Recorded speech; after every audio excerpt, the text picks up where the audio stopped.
What it is, Desi Mob, what's up? It's your girl DesiDes back with another freaking video. And today, y'all, we are reacting to dang, I didn't even click the video, Des. What are you doing? The top 10 most dangerous kids in the world. I know that kids can be very dangerous. Do you know that? Yeah. No, you was a kid one day. Just go ahead. Boy, I was a good kid. But let's just get into the video because he's doing too much. Make sure you subscribe to your girl channel. Why would you even watch a girl not subscribe? I wouldn't do you like that, so don't do me like that. Period. Put no more, none less. And make sure. What are you? I gotta fix the sound. It's not even. Just trust me, man. Trust me. And make sure you subscribe to my main channel. Period. Now. Let's see these dangerous kids. I think I could take them. Welcome to Top 10 Archive. Oh, that was what Desi used to do. Killer is truly a complicated concept to understand. But when that killer is a child, the aura seems much more sinister. In this installment, we're counting down 10 more children who murdered. Number 10, Edmund Kemper, also known as the co-ed butcher. You know what's crazy? There's people that look like killers. You know what I'm saying? They can't be normal people. Your eyes itching? Yeah. You need to wash your hands? No. And wash your eyes out? No. Because you was touching stuff? No. Or the co-ed killer. Edmund Emil Kemper III is an American serial killer and necrophile who was active in California in the early 1970s. He started by murdering his grandparents when he was 15 years old, for which he was sentenced to a 5-year term as a juvenile. Wait, 5 years for murdering? 5 years for murdering your grandparents? Desi, stop looking at yourself. This is what you did. 5 years? But 5 years though? That's crazy. Released as an adult, and then that's go why on kids to be kill doing and stuff because they get away with it. 6 female hitchhikers in the Santa Cruz area. Whoa, we won. Was sentenced to a 5-year term as a juvenile. He was released as an adult, and then go on to kill and dismember 6 female hitchhikers in the Santa Cruz area, also murdering his mother. Wait, also murdering his what? Wait a minute. That's me. Y'all let him out of jail, out of juvenile, 5 years later, and just put him on the streets. You mean to tell me he was able to kill 6 women before y'all caught him? 6. Y'all, he was able to kill 6. Y'all should have known this boy was a serial killer when he killed his grandparents. And he dismembered them too. You know what that means? What? The member is dissed. He dissed them. You know what I'm saying? Dismembered. You remember he dissed? Bro, be quiet. I'm just saying. Her friends before turning himself into a who? And then go on to kill and dismember 6 female hitchhikers in the Santa Cruz area, also murdering his mother and one of her friends before what? Turning himself into authority. So they never caught him. They never even caught him. He turned himself in. What do the system be doing? Messing with all the black folks that don't even be doing nothing, minding their business. This is what y'all need to be worried about. Because y'all worried about the wrong thing here. Kemper used his imposing size and IQ, which was estimated to be in the 140s, to overcome his victims. At his trial, Edmund pleaded not guilty by reason of insanity, but would be found guilty in November 1973 of 8 counts of murder. Yeah. Edmund asked for the death penalty, but capital punishment was suspended at the time and instead received life imprisonment. He asked for the death penalty. Number 9, Joshua Phillips. Joshua Phillips is an American from Jacksonville, Florida, who was convicted of murdering an 8-year-old neighbor, Maddie Clifton, in November of 1998 when he was 14. Phillips claims the incident occurred when Maddie came over to his house looking to play. Despite not being allowed to have people over when his parents were at home. My kids ain't having no friends. Okay, that's too much. My kids ain't going outside to play with nobody. If somebody killed my kid one day, you could best believe I'm killing their ass. I'm killing them, I'm killing the mama, I'm killing the daddy. Because you should never brought him in this world. Because I'm finna take all of y'all out. He did so anyway. While playing baseball, Joshua hit a ball that struck Maddie in the eye, causing her to bleed.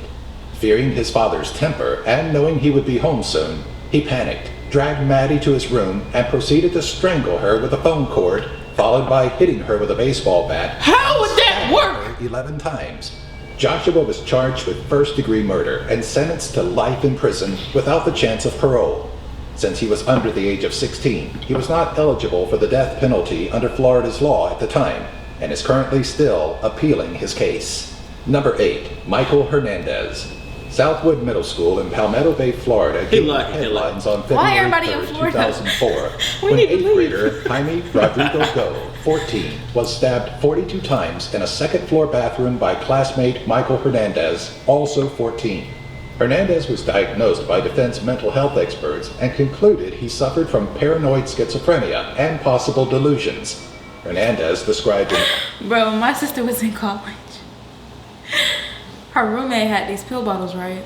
So we like, you need to see what them pill bottles from before. This your roommate. Like, you need to look it up and see what it is. Bro, the girl was schizophrenic. What that mean? Schizophrenic is like bipolar? It's over bipolar. Like, they will kill somebody. Like, they snap in the instant. So don't mess with her pills. Like, come on, man. In his journal, his fixation on becoming a serial killer, even listing people he desired to murder. Michael Hernandez confessed in cold clinical detail how he lured Go into the school bathroom and the stabbing, but he claimed he was not guilty because of insanity. The court found Hernandez competent, charging him with first-degree murder, and was sentenced to life imprisonment. Dang. Due to legal changes in the law, Hernandez's sentence was thrown out and will be resentenced under the new law changes. Number 7. But it was thrown out? But go ahead, what were you saying? Usually what? Usually they take mental health and mental stability into play and they put them in like a mental hospital. But I don't think that's good enough. Because like, you can be as mental as you want to be. At the end of the day, you took somebody's freaking life. That is true. Somebody's innocent life. So you can be as mental as you are, but I still think you should sit in jail. Like, sick? Some would say rot. Yeah, rot. Heck out my face. Dubbed the Sasebo slashing, Satomi Matarai, a 12-year-old Japanese schoolgirl, was murdered by an 11-year-old classmate for whom the Japanese police referred to as Girl A, due to Japanese legal procedures prohibiting identification of juvenile offenders. The murder occurred June 1st, 2004 at Akubo Elementary School in Sasebo, Japan, within an empty room elementary during school? lunch hour. She was 11. Girl A slit the arms and throat of Satomi with a utility knife. After a teacher found the body and called the authorities, Girl A was taken into custody, where she eventually confessed that she killed Satomi over a quarrel they had had on the internet, where Satomi slandered Girl A by commenting on her weight and calling her a goody-goody. Oh, so she went from a goody. No, she wasn't bullying. Oh yeah, she was getting bullied. Yeah. But when you go from a goody-goody to a killer, it's a big change. That's a big change. Dang. September 15, 2004, a Japanese family court ruled to institutionalize Girl A due to the severity of the crime, and was sent to a reformatory in Tochigi Prefecture, where she served 4 years. Number 6, Jesse Pomeroy. 4 years. The youngest person convicted of first-degree murder in the history of Massachusetts. Jesse Harding Pomeroy assaulted several children in 1871 and 1872. The attacks were noteworthy due to their brutality, leaving some of the children scarred for life. In 1872, Pomeroy was found guilty and sentenced to the Lyman School for Boys in Westboro, Massachusetts, but paroled in February 1874 at the age of 14 and sent back to his mother and brother in South Boston. In March of 1874, a 10-year-old girl, Katie Curran, went missing, and a month later, on April 24th, the mutilated body of 4-year-old Horace Millen was found in the marsh of Dorchester Bay. Later, Carrie Curran's body would be found in the cellar of Pomeroy's mother's dressmaking shop, and Pomeroy was pronounced guilty on December 10, 1874, for both murders. 2 governors refused to sign the death warrant due to Pomeroy's young age, but was eventually transferred to the state prison at Charlestown. All right, question. We think a death penalty is good or no? No? I feel like death penalty, you might as well kill yourself. You're going out like a wuss. When people kill people and then kill themselves, suck up. So I feel like death penalty is doing them a favor, because it's going to be worse than them sitting in jail, sitting in prison every day. Solitary until 1929, where he then was taken to Bridgewater Hospital for the criminally insane and died in 1932. But you know the thing about death penalties? Sada, described as India's youngest serial killer, Amarjit Sada. I would not say most times be the. Well, sometimes it'd be the wrong person. People you know how many people's in jail now that ain't did nothing? It's really bad. I think because sibling might have ran up here. Well, yesterday, probably while I was in the room or something. On the desk? Yeah, you probably touched it, and you could wipe your eye with it. 8 was charged by police in Bihar, one of India's poorest states, for the murder of 3 infant children, which included his sister and cousin. What? The first 2 murders perpetrated by Sada were hidden by members of his family, but his third could not be swept under the rug. Chun Chun Devi became panicked when she couldn't find her 6-month-old daughter, Khushbu, where she had laid her to sleep at a school in Mushahari village. When confronted, Sada admitted to the crime, took police to where he buried the child, and described how he dispatched the infant with a rock or brick, depending on the sources. Amarjeet was diagnosed with psychiatric disorders and has been placed in a remand home in a nearby town of Munger. That's psychotic. That's psychotic. F all that. You killed my kid, bro. You getting strangled in your neck real small too, bro. This hand. Little. This hand, bro.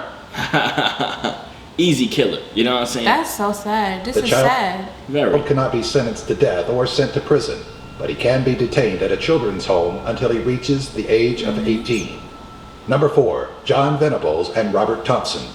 2 boys, John Venables and Robert Thompson, both 10 years of age, were skipping school when they abducted, tortured, and murdered 2-year-old James Patrick Bulger. First of all, who is even skipping school at 10 years old? Who think at 10, I'm skipping today? What are you gonna do? Who at 10 years old want to kill a 2-year-old? I'm not gonna lie, you talk about the wrong thing. You talking about who want to skip school at 10 years old? Who the heck would abduct a kid and kill the John, bro? Yeah. Man, whose kids is these? Circuit what are parents do? From the New Strand Shopping Center in Bootle, England, where Bulger was taken from on February 12, 1993, showed the 2 boys casually observing children, carefully selecting their target. What? The boys eventually chose Bulger, taking him from the shopping center where they led him on a walk 2.5 miles or 4 kilometers away to Walton, Liverpool, and perpetrated their heinous crime, then dumped his body on a railway line. The pair were found guilty on November 24, 1993, making them the youngest convicted murderers in English history. They were both remanded into custody until they reached adulthood and were released with new identities in 2001. What? Wait, ain't no way you killing my kid. You go away till you're adult and then you get a clean slate, a whole new name, identity, all that type of stuff? That's terrible. Man, This is sad. I can't even keep reacting to this. In 2010, this is sad. Venables was sent to prison for violating his terms, but was released on parole again in 2013. Number 3, Jasmine Richardson. Oh yeah, she a killer. Jasmine Richardson, the 12-year-old she the one that looked like a killer. Orchestrated the murder of her brother and parents with her 23-year-old boyfriend, Jeremy Steinke, now going by the name of Jackson May, in April of 2006. Occurring in Medicine Hat, Alberta, Canada, due to arguments with her parents over the age difference of her boyfriend. The murders seem to be inspired by the film Natural Born Killers. On July 9, 2007, Jasmine was found guilty of 3 counts of murder, becoming the youngest person convicted of multiple murders in Canada. She was given the maximum penalty of 10 years, where she had to spend 4 years in a psychiatric institution and 4.5 years under conditional supervision in the community. In 2011, she began attending classes at Mount Royal University in Calgary, Alberta. She murdered her parents and her 8-year-old brother. That's crazy. But the brother she was mad at the parents because the parents ain't like her boyfriend because her boyfriend was too old. But what the little brother got to do with it? You know what I'm saying? Her little brother pleaded, "I'm scared, I'm too young to die," before she stabbed him in the chest. And her boyfriend cut his throat. Whose kids is these, bruh? Bruh, who raised these kids? Released from her sentence. Jeremy Steinke would be charged with 3 counts of first-degree murder and was sentenced. I don't even care if it is my child. You kill my other child. You go kill your child? Yeah. I gotta have some new kids. What you mean? Because if you killed your damn sibling, you'll kill me. And I'm gonna kill you before you kill me. What happened to I'm willing to die for mine? Yeah, but not by them. 3 life sentences. Number 2, Craig Price. Oh, he ain't do it. Nicknamed the Warwick Slasher, 15-year-old American serial killer Craig Price committed several crimes in Warwick, Rhode Island. I'm shocked that this is a black boy that's a serial killer. Price was arrested in 1989 for 4 murders, a woman and her 2 daughters in 1989, and the murder of another woman in 1987. Price committed his first murder when he was 13 years old on July 27, 1987, where he broke into a home 2 houses down from his own, taking a knife from the kitchen, stabbing 27-year-old Rebecca Spencer 58 times. 2 years. What the fuck? He did it, Destiny. I'm not gonna lie to you. He did it. He did it. Imagine being 13. Like, okay, let me go next door, break in. First of all, how you breaking that? Maybe 13? he was trying to be a part of a gang. Gangs don't tell you to go and stab a woman 57 times. Destiny. But they go and tell you to kill the person. Gang, that is not the normal initiation for gangs. Not no random lady and her daughter, or 2 daughters, whatever he said. Then some other lady too. That's crazy. Later, Price murdered 3 other neighbors while hiding making me LSD. depressed. The victims, 39-year-old Joan Heaton, was stabbed 57 times. 10-year-old Jennifer Heaton was stabbed 62 times, and 8-year-old Melissa Heaton had her skull crushed. He was tried as a minor, which meant he was eligible for release on his 21st birthday. And how do Due to other crimes perpetrated while in prison, he gained an additional 10 to 25 years. He was denied parole and... Bruh, he could have got out. No, he needed to stay in jail for that. But he could have. That's you know how crazy that you killed this mama and her 2 kids and you could have got out of jail when you became an adult. He stabbed the little girl, what, 47 times? 60 sometimes? How you, that's a lot of work. You know what I'm saying? This is 10. Ah, babe. That's 10 like right there. Me. I ain't feel like those stats. Stop playing, man. Just play the thing. But y'all see how he messed that dude up in prison? And his current release date is May 2020. Oh, he out! Oh, May 2020? Oh, he out right now. You're an old man now. Lock the door, bro. On January 29, 1979, in San Diego, California, when Brenda Ann Spencer, a 16-year-old girl, she like the brandished type a of movie rifle that and be sneaking in opened the fire air from vents her and home junk and across just the killing street. people. Spencer lived with her father in extreme poverty, where they slept on a single mattress on the living room floor and empty alcohol bottles throughout the house. That's the serious principal and poverty. custodian were killed, and 8 children and a police officer were injured. A reporter managed to get in touch with her during the shooting spree, where she confessed, "I just did it for the fun. I didn't like Mondays. This livens up the day." She eventually surrendered after a 7-hour standoff with police and was tried as an adult, where she pleaded guilty to 2 counts of murder and assault with a deadly weapon. She was sentenced This to how they 25 walking her out after she didn't kill all these people. But you mean to tell me at a traffic stop? years to life and currently resides in prison, where she won't be eligible for parole again until 2019. Everybody recording her, she just walking. And we recording, dead, R.I.P. Do you have an idea for a future top 10 video? If so, let us know in the comments section below. Be sure to follow us on Twitter, Facebook. This is so sad. I'm still stuck on the little kid, bro. This is so sad. Don't check it out. This is just so freaking sad. I'm still talking to the person that stabbed the person. You know how much work it takes? It was him. Yeah, I know. He looked like Corey from Corey in the freaking house. Bro, he looked like him, don't he? He looked like Corey from Corey in the freaking house, bro. But how you do? And then the other little boys that abducted the little kid, abducted him, and then put him inside the thing. You know what I'm saying? Huh? Like you, yeah. I didn't know you was like asking me. I thought you were just saying. But like this is premeditation to an all-time high. Y'all walking around seeing these little kids with their families. Y'all tricking these little kids, getting them to come with you 2 to 4 miles away so that you could kill him, then throw his body in the train tracks. That's so sad. Who thinking of all that at 10 years old? And who's physically able to do that at 10 years old? It was 2 of them. How old is Christian? 10? 9. Imagine Christian walking around, breaking into a house. He's just so innocent. Like all 10-year-olds are supposed to be. Even if a 10-year-old bad, that didn't mean they'd kill him. You know what I'm saying? That's so crazy. But make sure y'all leave down in the comments how y'all feel about this video. Let me know what y'all got to say, and we out. Bye, man. Don't be killing y'all parents.